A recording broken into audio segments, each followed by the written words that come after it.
Et la vérité n'est point en nous. Verset 9. Mais si nous confessons nos péchés, il est fidèle et juste pour nous les pardonner et nous pour nous purifier de toute iniquité. Mais si nous disons que nous n'avons pas de péché, nous le faisons menteur. Et sa parole n'est point en nous. Dans le chapitre 2, mes petits enfants, je vous écris ces choses afin que vous ne péchiez point.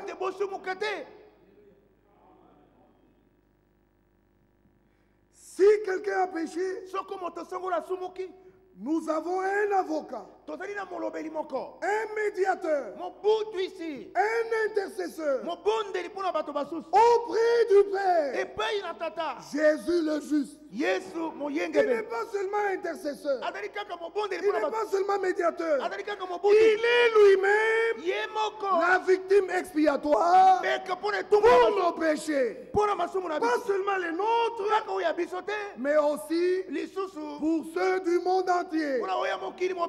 Alléluia. Amen. Dans l'ancienne alliance, un souverain sacrificateur a été établi qui devait faire le rôle de médiateur et intercesseur.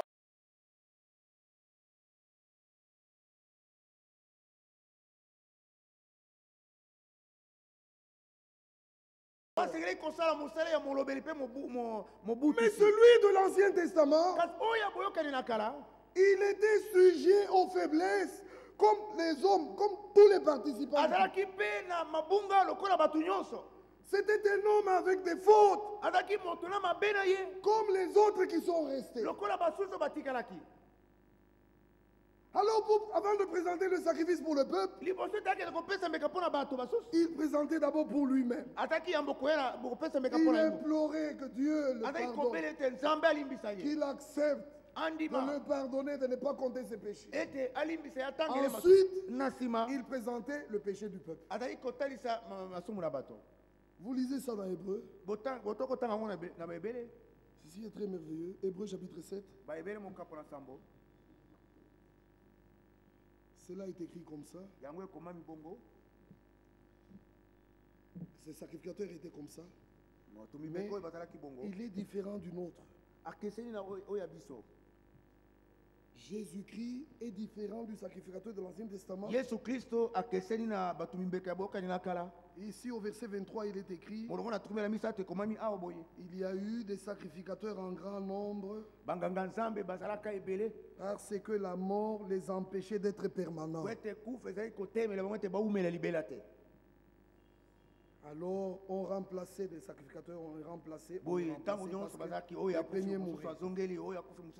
Mais le nôtre, lui le nôtre, parce qu'il demeure éternellement, il possède un sacerdoce qui n'est pas transmissible. Le verset 25 dit: c'est aussi pour cela qu'il peut sauver parfaitement. Il peut sauver parfaitement. Frère, nous avons besoin d'expérimenter le salut parfait. Nous avons besoin d'expérimenter ce que Dieu a fait pour nous. Chaque frère et chaque soeur doit s'arrêter et regarder devant lui. Quelle grâce nous avons. Quel salut gratuit, terminé, accompli, nous soit donné devant nous comme ça. Sois sauvé ce soir. Sois sauvé ce soir. Le salut est une réalité. Parce que le sauveur, c'est le Seigneur lui-même. L'intercesseur, c'est le sauveur lui-même. Et le sacrifice, c'est le Seigneur lui-même. Alors il peut sauver parfaitement. N'acceptez pas un soi-disant salut. Non frère, non frère. Le salut de la Bible a des effets. Celui qui est sauvé, il sait qu'il est sauvé. Et ici où il se tient, ici où je me tiens, je suis sauvé. Nous avons besoin de ça. Chaque frère et sœur a besoin de ça. Mais bien aimé dans le Seigneur, celui qui n'a pas Dieu aujourd'hui, il sait qu'il n'a pas Dieu. Il sait qu'il n'a pas Dieu. Mais celui qui a Dieu, il vit chaque jour, voyant ce que Dieu fait avec lui. Dieu, dans la vie de l'homme, est une réalité. Tu ne peux pas rester la même personne. Tu ne peux pas avoir les mêmes choses. Non. Tu dois expérimenter. Tu n'es plus comme tu étais né chez ton père. La vie que nous avions reçue de nos papas n'a plus d'effet sur nous. Une autre vie a pris place. C'est la vie de Dieu. Elle est entrée en nous par la foi que nous avions dans la parole. Nous avons vu le don que Dieu nous a fait. Nous avons accepté. Et nous avons vécu ça. Frère, l'heure est là pour ça. Je vous supplie. Ceci est très vrai. Regardez le verset. C'est aussi pour cela qu'il peut sauver parfaitement ceux qui s'approchent de Dieu par lui. Pourquoi? Parce qu'il est toujours vivant. Pour intercéder en leur faveur. Alléluia. Amen. S'il est là à cette minute ici, tu crois qu'il est là? Nous avons toujours besoin de cet homme-là jusqu'à ce qu'on verra Dieu. Il faut qu'il reste là. C'est ça la grâce que nous avons reçue. De croire ce que Dieu a fait. Il s'est pourvu à un sacrifice pour que nous ne nous mourions pas. Au lieu que nous nous mourions, quelqu'un d'autre est mort à notre place. Il a pris la place du coupable. S'il a pris la place du coupable, est-ce que le juge doit-il me déclarer encore coupable? Ce qui est merveilleux ici, c'est que au tribunal des hommes, quand on dit à un homme non coupable, il dit oh voilà, je suis non coupable. Comme Jacob Zuma disait, il a fait la faute, mais il dit il faut que la loi me condamne coupable. Tant que la loi ne m'a pas condamné coupable, je ne suis pas coupable. Regarde cet homme. Sa conscience doit lui dire qu'il est coupable. Mais les tribunaux, les gens font ça. On ne dit pas coupable. L'homme s'en va. On dit qu'il n'est pas coupable.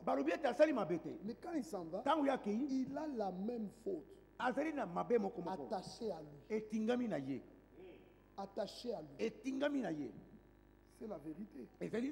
Mais dans le cas de la parole, dans le royaume des cieux, quand on déclare quelqu'un non coupable, même le péché est enlevé. Il n'y a plus rien qui lui reste attaché. Même le péché lui est enlevé. Parce que Jésus-Christ est l'agneau qui ôte le péché. Le croyant qui expérimente le pardon, au pardon de la Bible, au pardon de la Bible, est attaché la délivrance. La chose qui te faisait faire le péché est même enlevée. C'est ce que Dieu fait. C'est pourquoi l'expérience de la régénération ne vient que quand un homme expérimente la pleine justification. Là, quand un homme n'expérimente pas la justification de la Bible, d'où viendra la régénération? D'où viendra-t-elle? Mes frères dans le Seigneur, Quand un homme entend l'évangile, il entend l'évangile, l'évangile touche son cœur. Ce jour-là, celui qui s'est justifié tous les jours dans sa vie reçoit pour la première fois la lumière qu'il est perdue. Qu'il est pécheur, qu'il lui faut la grâce de Dieu. C'est ce qui provoque la repentance dans le cœur. Et alors il tombe à genoux, il crie, il dit Dieu, viens-moi en aide. Frère, quand cet homme se réveille, se relève de ses genoux, c'est la paix éternelle dans le cœur. Le cœur qui le condamnait ne le condamne plus. Il a reçu le pardon de Dieu. Et parce qu'il a reçu le pardon, c'est fini. Il ne retournera plus à ces choses qu'il avait faites. Il n'y retournera plus. Au pardon est toujours attaché la délivrance. Alors, on peut parler du salut. Alors on peut parler du salut. Un homme te dira, tu vois moi que tu vois ici. Je te dis, même mon papa ne me reconnaît plus. Parce que la vie que j'ai maintenant, ce n'est plus celle que j'avais reçue de papa. Ça, j'ai reçu de Jésus-Christ. Je l'ai reçu de lui. Mes frères, nous avons avec vous une grâce qu'on ne sait pas évaluer. Dans le verset qui suit, il est écrit, au verset 26, il nous convenait, en effet, d'avoir un souverain sacrificateur comme lui. Lui, comment est-il? Comment est-il? D'abord, il est saint. Amen. Ensuite, il est innocent. Amen. Oui, il est sans tâche. Après, il est séparé des pécheurs. Et enfin, il est élevé plus que les cieux même. Oh, que le nom de Dieu soit loué. Mais c'est ça le souverain sacrificateur que nous avons. Vous lisez dans 1 Corinthiens, le premier Adam, le premier homme, était un terrestre. C'était un terrestre. Et les égaux, le second Adam est céleste. Il est venu du ciel. Frère, de la sainteté, sort un homme sans tache, sans rien, qui vient sur la terre, qui peut dire aux gens, qui me convaincra de péché? Puis cet homme-là prend ta place. Il dit, je prends la place de ce coupable. Au lieu que ce coupable meure, moi, je vais mourir à sa place. Avant de mourir, frère, les avocats d'ici, s'il doit plaider pour toi, il ne prend pas ton péché. Il ne prend pas ta faute. Quand l'avocat est en train de parler, tu as ta faute avec toi. Oui, monsieur le magistrat. Oui, je sais que la loi condamne un homme qui a fait ça et ça et ça. Bon, mais comprenez, dans quel cadre il a fait ça? La faute est toujours sur toi. Comprenez. Dans quel cadre il a fait cette faute-là? La faute est toujours sur toi. Et puis on dit, il a bien parlé. Et puis l'homme dit, tu vois, je t'ai sauvé. Et tu t'en vas chez toi. Mais dans notre cas, ce n'est pas comme ça. L'avocat vient, il dit au coupable, je prends ta faute. Je la prends sur moi. Je prends ton péché. Il se présente devant la loi. La loi juge le péché. Le salaire du péché, c'est la mort. La loi juge le péché. Le problème de ton péché est réglé. Il ressuscite pour ta justification. Il te dit maintenant, tu n'as plus ton péché. Je l'ai pris, la loi a frappé, maintenant toi tu ne l'as plus. Tu peux marcher maintenant sans péché. Amen. Et ne retourne plus au péché. Amen. Quelle merveilleuse chose. Alors quand il va devant le Seigneur, devant Dieu, il se tient là comme un avocat particulier. Il dit, oh Dieu, tu veux juger encore cet homme. Mais regarde, il croit en moi. J'ai pris ce péché. Lui doit prendre mon innocence. Et pas seulement mon innocence, je lui ai donné ma vie sainte. Frère, alors il est toujours vivant, intercédant pour toi. Si quelqu'un a péché, dites-lui que nous avons un avocat auprès du Père, Jésus-Christ, le médiateur, le juste. Pas seulement médiateur, mais il est aussi une victime expiatoire. Que celui qui doit être sauvé soit sauvé. Alors prenez votre salut et réjouissez-vous et dites non, Dieu a fait ça. Je le crois de tout cœur. Frère, le salut est une réalité. Je vous supplie, croyez cela. Le salut est une réalité. Le salut est une réalité. Le salut n'est pas ton affaire. n'est pas mon affaire. C'est l'affaire de Yahweh Jireh. Il s'est pourvu lui-même du sacrifice d'un médiateur parce qu'il veut que tu sois sauvé. C'est pourquoi Paul a écrit, Dieu veut que tous les hommes soient sauvés. Alors à la phrase, il ajoute, car il y a un seul médiateur. Quelqu'un qui va séparer ces versets ne comprend pas. En fait, les versets parlent de ce salut que Dieu veut nous donner. Maintenant, ce soir, qui va refuser d'être sauvé après une telle parole? Veux-tu être sauvé? Mais sois sauvé. C'est tout. Frères et sœurs, la foi en ce Jésus-là, la foi en ce Jésus a des effets. Que Dieu nous fasse grâce d'expérimenter tout ce qui est dans la parole. Dans cette parole de la Bible, il y a la force. Une force. Et quand la parole est prêchée, frère, elle agit sur celui qui reste. Il y a des effets. Il y a une puissance. Il y a une vie. Il y a un esprit qui est attaché à la parole. Quand elle est prêchée, ça peut venir sur toi. Crois la parole, crois.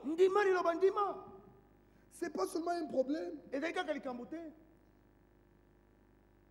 de quelqu'un qui se réjouit et qui s'arrête là, mais de quelqu'un qui reçoit l'assurance. Après l'écoute, ça, aujourd'hui Dieu doit faire à moi. Aujourd'hui il doit faire à moi. Les choses doivent changer à moi. Voilà la chose que nous voulons que la parole amène l'homme à ça. Et que l'homme ne parte pas indifférent. Non, ce n'est pas bien. Oh frère dans le Seigneur, dans l'Ancien Testament, un homme a parlé de la rédemption avant qu'il y ait la Bible. Parce que les historiens qui connaissent bien la chronologie des historiens disent que Moïse a dû écrire les premiers livres, Genèse, les 5 premiers livres, parce qu'il était prophète. Dieu l'a pris et est retourné avec lui au commencement des temps, où lui n'était pas là. Lui n'était pas là. Mais Dieu l'a fait rentrer là pour qu'il écrive, qu'il nous écrive des choses, le rapport des choses qui se sont passées au commencement. Mais Job a vécu avant ce Moïse-là. Aucune Bible, aucun... Je me demande, frère, si en ce temps-là, Dieu peut donner la révélation à un homme sur la rédemption. Et cet homme dit, je veux que mes paroles soient écrites avec un burin. C'est ce qui est écrit. Je veux que ceci soit écrit, gravé sur le tableau. Job chapitre 19. Job chapitre 19. Verset 24. Je voudrais qu'avec un burin. Verset 23. Oh, je voudrais que mes paroles soient écrites. Oui, Job, elles ont été écrites. Qu'elles soient écrites dans un livre. Oui, Job, nous avons le livre de Job. Je voudrais qu'avec un burin de fer et avec du plomb, qu'elles soient pour toujours gravées dans le roc. Nous disons, Job, que tes paroles soient gravées dans notre cœur pour toujours. Pas seulement sur le roc, mais dans notre cœur. Verset 25. Mais je sais que mon Rédempteur est vivant. Alléluia. Amen. Oh frère, un homme a su. Comment a-t-il su? Je ne sais pas. Personne ne peut l'expliquer. Mais il dit, je sais. Voilà la grâce que Dieu donne à l'élu dans chaque temps. Il lui donne la révélation des choses telles qu'elles doivent être. Regardez cette femme au puits que Jésus a trouvée au puits. Toi, un juif, tu me demandes moi de la boire.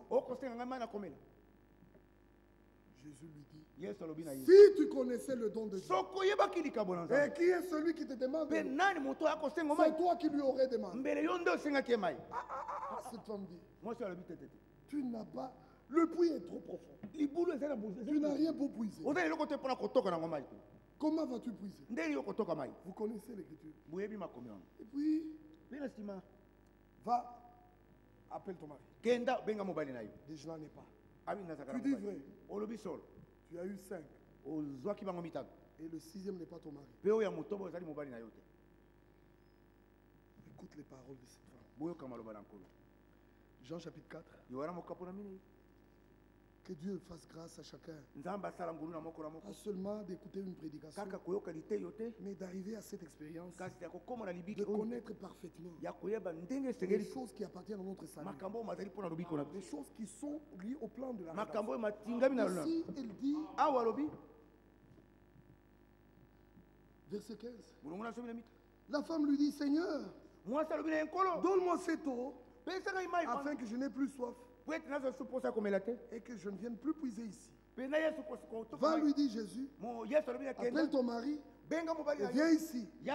La femme répondit, je n'ai point de mari. Jésus lui dit, tu as eu raison. Je n'ai point de mari. Car tu as eu 5 maris. Et celui que tu as maintenant n'est pas ton mari. En cela tu as dit vrai. Seigneur, lui dit la femme, je vois que tu es prophète. Nos pères ont adoré sur cette montagne. Et vous dites que le lieu où il faut adorer, c'est à Jérusalem. Femme, lui dit Jésus, crois-moi, l'heure vient où ce ne sera ni sur cette montagne, ni à Jérusalem, que vous adorerez. Vous adorez ce que vous ne connaissez pas. Mais nous adorons ce que nous connaissons. Car le salut vient de Juifs. Mais l'heure vient. Et elle est déjà venue. Où les vrais adorateurs adoreront le Père en esprit et en vérité. Car ce sont là les adorateurs que le Père demande. Dieu est esprit. Et il faut que ceux qui l'adorent l'adorent en esprit et en vérité. Cette prédication Les pharisiens ne peuvent pas prêcher comme ça. Aucun homme ne peut prêcher comme ça. Cette prédication, non. Écoute, la femme lui dit, je sais. Je sais que le Messie, qui est le médiateur, qui est le rédempteur, doit venir. Celui qu'on appelle Christ. Quand il sera venu, il nous annoncera ces choses. Toi, femme, qui t'a dit ça? Qui t'a dit ça? Jésus lui dit directement, je le suis, moi qui te parle. Tu es en face du Messie. Tu es en face du Christ. Quiconque est élu reçoit cette révélation sans qu'un homme lui parle. Ça ne dépend pas de moi, ça ne dépend pas de n'importe qui. Tu le connaîtras. Tu le connaîtras.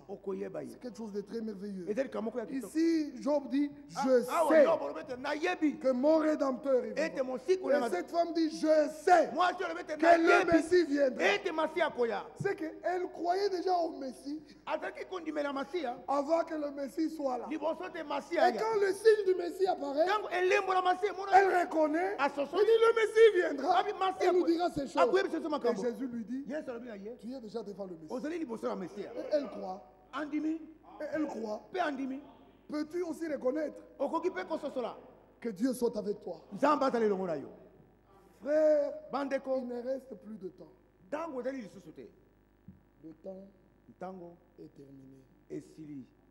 Vraiment terminé. Ce qui se passe sur la terre, tout ce qui se passe sur la terre, laisse voir que c'est vraiment la fin. Et maintenant, nous ne devons pas être dans n'importe quelle condition. Nous devons être dans la condition décrite. Décrite par les Écritures, dans laquelle l'Église doit être. C'est que nous devons à cette heure-ci être des hommes qui veillent. Amen. Amen. Des hommes qui veillent. C'est que ce qui est dit dans Matthieu 24, ce qui est dit dans Matthieu 25, nous concerne. Alors, un Thessaloniciens, quand il parle de ça, il dit comme ça, quand Paul en parle dans Thessaloniciens, il montre comment il faut faire. Il dit, pour ce qui est des temps, des moments, vous n'avez pas besoin. Car vous savez bien vous-même que le jour du Seigneur viendra comme un voleur. Quand les hommes diront paix et sûreté, ils seront surpris. Mais verset 4. Mais vous, frères, regardez la grâce. Vous, frères, vous n'êtes pas dans les ténèbres. Alléluia. Amen. Vous êtes dans la lumière. Vous êtes dans la lumière. Alors, si vous dites que vous êtes dans la lumière, on doit voir les fruits de la lumière. On doit voir ça. Dieu nous donne tout ce qui est nécessaire. Dieu nous donne tout ce dont nous avons besoin. Ici, Paul écrit en disant, vous êtes tous les enfants de lumière. Des enfants du jour. Nous ne sommes point de la nuit, ni des ténèbres. Au verset 6, ne dormons donc point. Ne dormons donc point.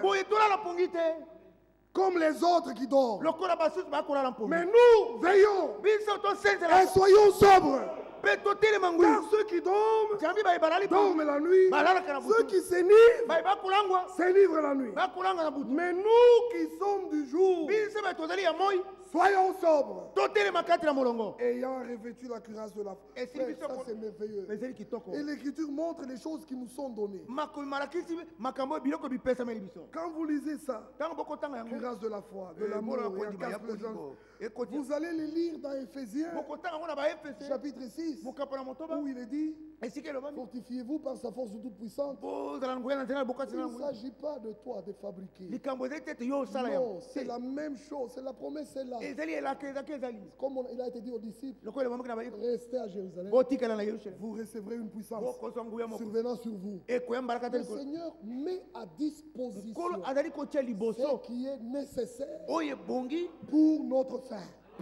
Il met à disposition. Mais est-ce que vous le voyez? Est-ce que vous le prenez? Est-ce que vous acceptez l'offre? Est-ce que vous avez la chose avec vous? Dans la main de foi. Prends la chose et sois sûr que tu l'as avec toi. Maintenant, quand tu l'as avec toi, remercie Dieu et examine, tu verras que les fruits que tu as, c'est Christ en toi. Amen. Nous avons besoin de l'expérience. Que maintenant, ce n'est plus moi qui vis. Ce n'est plus moi qui vis. Que Dieu nous fasse grâce. Chaque fois qu'un problème arrive dans ta vie personnelle, tu peux voir qu'est-ce qui te manque encore. Amen. Si tu es sincère, tu diras, je ne pensais pas que je pouvais réagir comme ça. Aïe, aïe, aïe, aïe. Voyez frère, mais alors quand tu vois ça, regarde à l'intercesseur. Alors la chose te sera accordée. Ne fais pas semblant.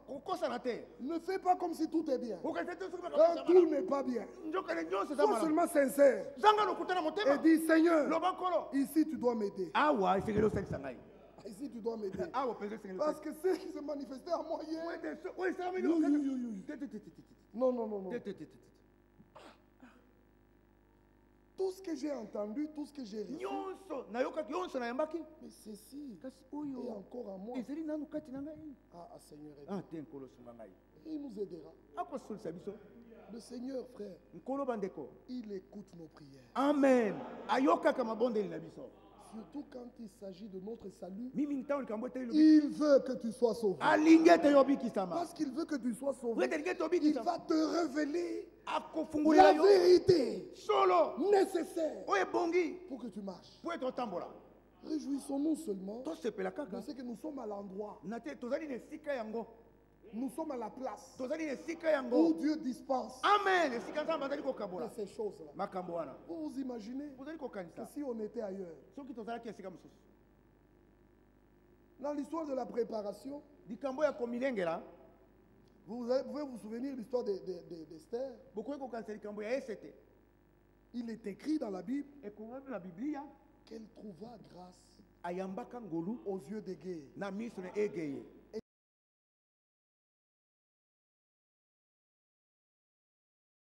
Il trouva grâce. Et puis l'écriture dit Égée s'empressa de mettre à sa disposition tout ce qui était nécessaire. C'est écrit comme ça. Pour sa préparation, pour sa nourriture et pour sa toilette. Égée regarde, il dit elle peut avoir ses biens à disposition et ne pas savoir les employer. Alors qu'est-ce qu'il fait? Il met à sa disposition les meilleures servantes de la maison. Les meilleurs servants. Pour que les servantes lui montrent comment employer ses biens. Il met à sa disposition d'abord les nécessaires. Ensuite, ceux qui doivent lui montrer comment employer les nécessaires. Mais ce n'est pas terminé. Il dit, si avec ces nécessaires, elle est n'importe où, ça ne marchera pas. Il la plaça dans le meilleur appartement de la maison. Alléluia. Amen. Parce qu'il veut que la finalité, Esther soit prête. Et que ce soit Esther qui puisse plaire au roi. Le même Dieu a fait ça pour nous. Alléluia. Amen. Alors vous lisez dans Matthieu 24. Tenez-vous prêts. Alors vous dites comment on va se tenir? Si dans les églises ils lisent ce verset, vous allez voir, frère, on ignore le verset qui suit. Parce qu'ils ne savent pas lire le verset qui suit. Au verset 44. Ils vont lire, tenez-vous prêts. Et puis le pasteur commence à prêcher. Ah, tu es prêt. boye acha bougie tika mo quoi est prêt okoseli donc frère alors wana c'est une préparation je ne sais pas comment on doit mais nous avons reçu par la grâce de Dieu la compréhension que celui qui nous demande d'être prêt met à notre disposition tout ce qui est nécessaire. Maintenant, comment agis-tu comme quelqu'un qui n'a rien? Le pardon de nos péchés est mis à disposition. Comment vis-tu comme quelqu'un qu'on n'a jamais pardonné? Prends le pardon. Expérimente le pardon. Vis le pardon. Et tu verras le résultat du pardon. La purification, la sanctification, ces choses sont mises à disposition par les vérités précieuses qui ont été données et des ministères, pas seulement des vérités, mais des ministères. Et pas seulement des ministères, mais aussi l'appartement. L'appartement. Alléluia. Même l'endroit. Pour que tout soit bien dit. Que Dieu alors nous fasse grâce. Que chacun de nous vive le vrai salut de la Bible. Parce que le salut est une réalité. C'est une réalité.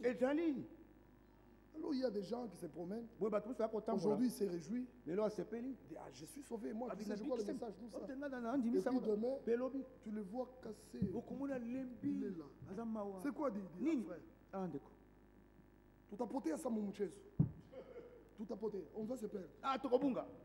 Comme si dans les blagues. On va se perdre, frère.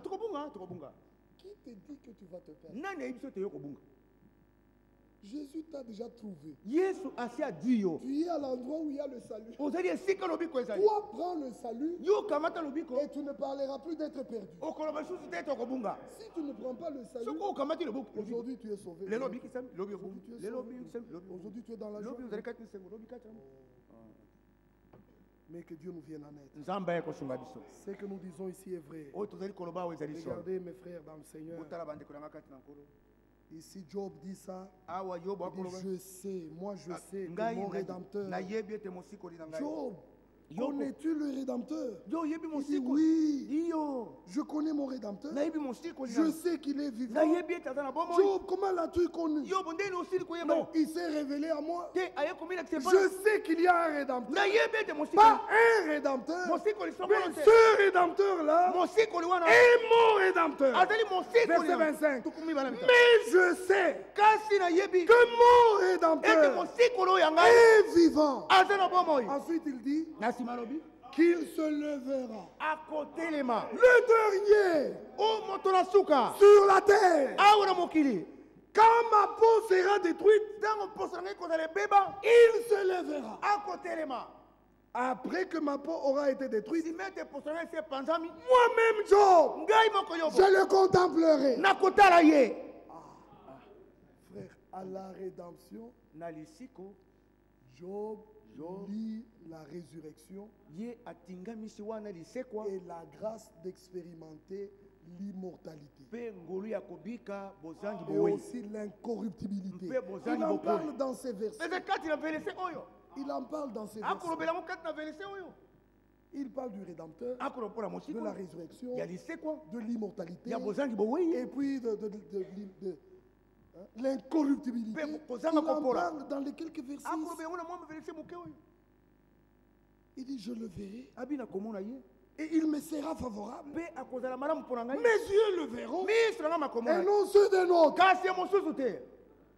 Mon âme. Il dit pour l'instant. Parce que j'attends ça. Cela est pour le futur. Mais pour l'instant, mon âme languit d'attente. Mon âme attend ça. Avec ardeur. J'attends. C'est là ça. Et toi, que dis-tu?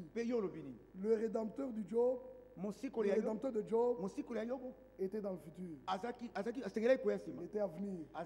Mais moi je te prêche un rédempteur qui est déjà venu, qui a fait le travail, qui est mort à Golgotha, qui est ressuscité, qui a traversé le tabernacle le plus grand et le plus parfait.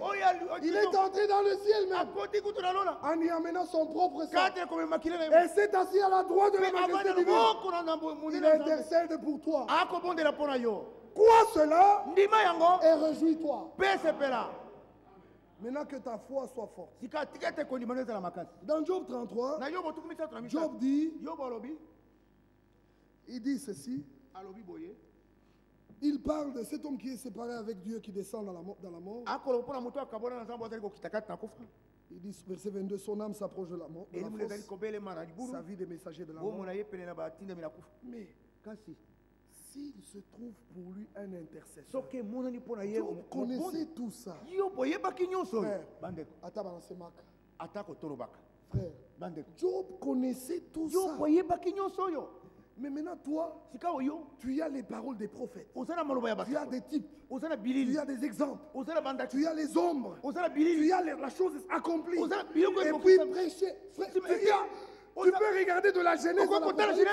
Tu as tout ça. Et toujours, tu n'as pas encore la foi comme Job. La foi vient de ce qu'on entend.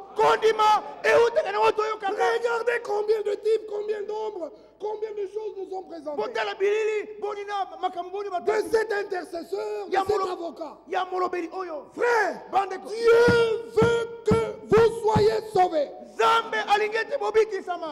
Sa volonté, c'est te sauver.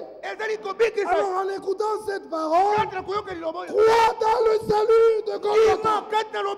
Reçois Jésus-Christ et rentre chez toi te réjouissant. Vous qui l'avez déjà reçu et qui savez que quelque chose vous a été donné, ne vous arrêtez pas à une expérience. Désirez de nouveau. Désirez de nouveau. Désirez de nouveau. Frère, je vous dis ceci. Dieu était en Christ. Il nous a réconciliés avec lui-même. La réconciliation n'est pas une écriture. Elle est une réalité aujourd'hui. Elle s'est accomplie et nous avons été réconciliés avec Dieu. Alors à cause de ça, je veux marcher avec Dieu chaque instant de ma vie. Chaque jour, à chaque heure, je veux sentir que je suis avec lui. Que je ne suis pas seul. Que je peux lui parler. Il peut aussi me parler. C'est la chose la plus merveilleuse. Désirez ces expériences. Parce que Dieu est pour vous. Il a ouvert cette voie merveilleuse pour que nous puissions le connaître, que nous puissions arriver à ça. Frères, persévérons. Ces paroles, vous les avez déjà entendues. Vous les réentendez encore. C'est pour que nous soyons affirmés. Non, qu'on n'ait pas une foi, je ne sais pas. Regardez. Vous savez que la chose la plus importante dans notre génération, c'est que de nouveau sur la terre, Dieu a ramené les choses qui étaient à l'origine de la chrétienté, les mêmes expériences, les mêmes grâces. Dans le monde entier, c'est le christianisme traditionnel. Les gens confessent, je crois en Jésus, j'aime Jésus, mais et puis c'est fini. Rien de plus. Les autres expériences qu'on ajoute, ce sont des mensonges. On fait tomber les gens, on fait comme ça. Mais nous avons reçu la grâce. Un prophète messager est venu. Et dans notre temps, Dieu a refait un tout nouveau commencement. c'est que les hommes peuvent expérimenter de nouveau une prédication qui touche les cœurs. Les hommes peuvent expérimenter la repentance. Les hommes peuvent expérimenter la confession des péchés. Les hommes peuvent expérimenter le pardon et la régénération. Toutes les expériences nous sont de nouveau données. De nouveau. Que Dieu nous vienne en aide.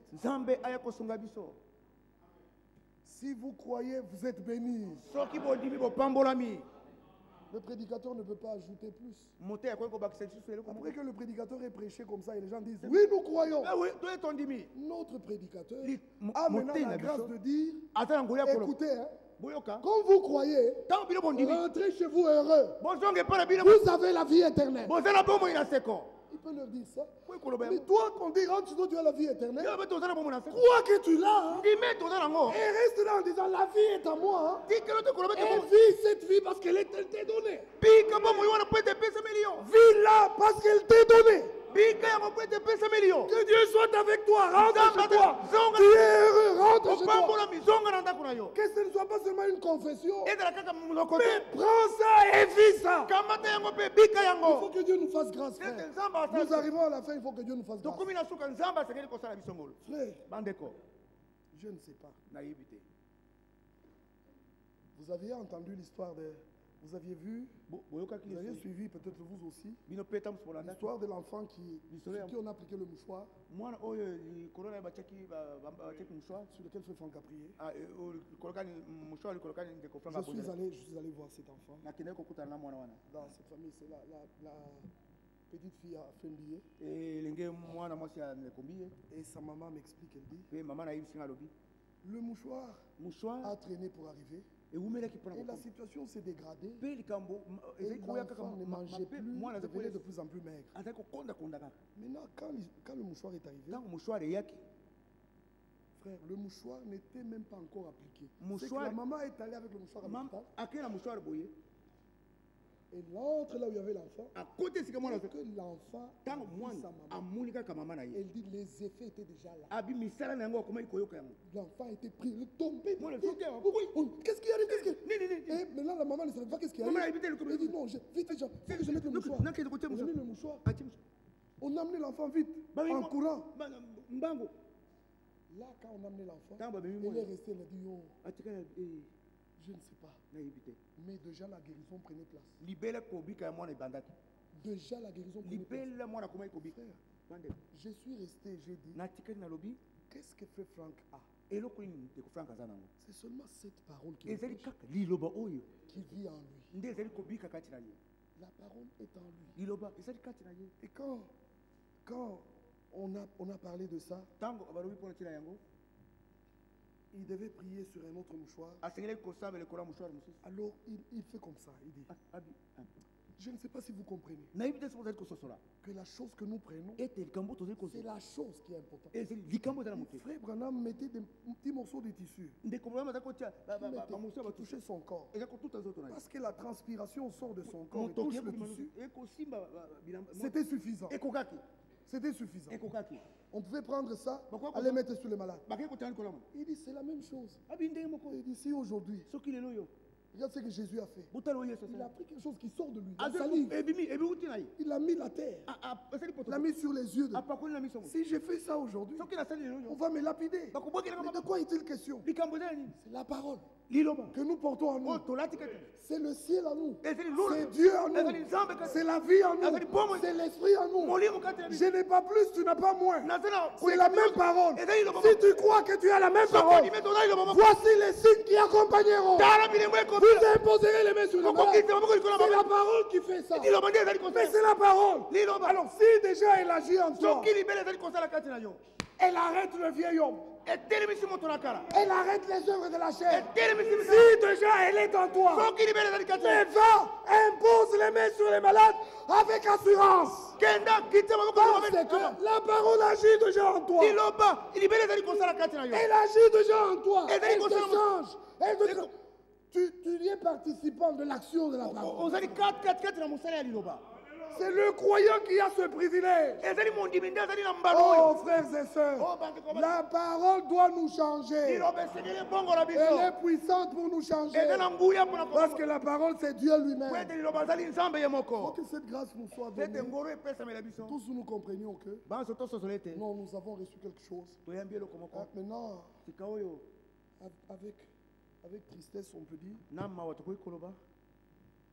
si le sel perd sa saveur, avec quoi lui retourneront-ils cette saveur? La saison il n'y a pas moyen.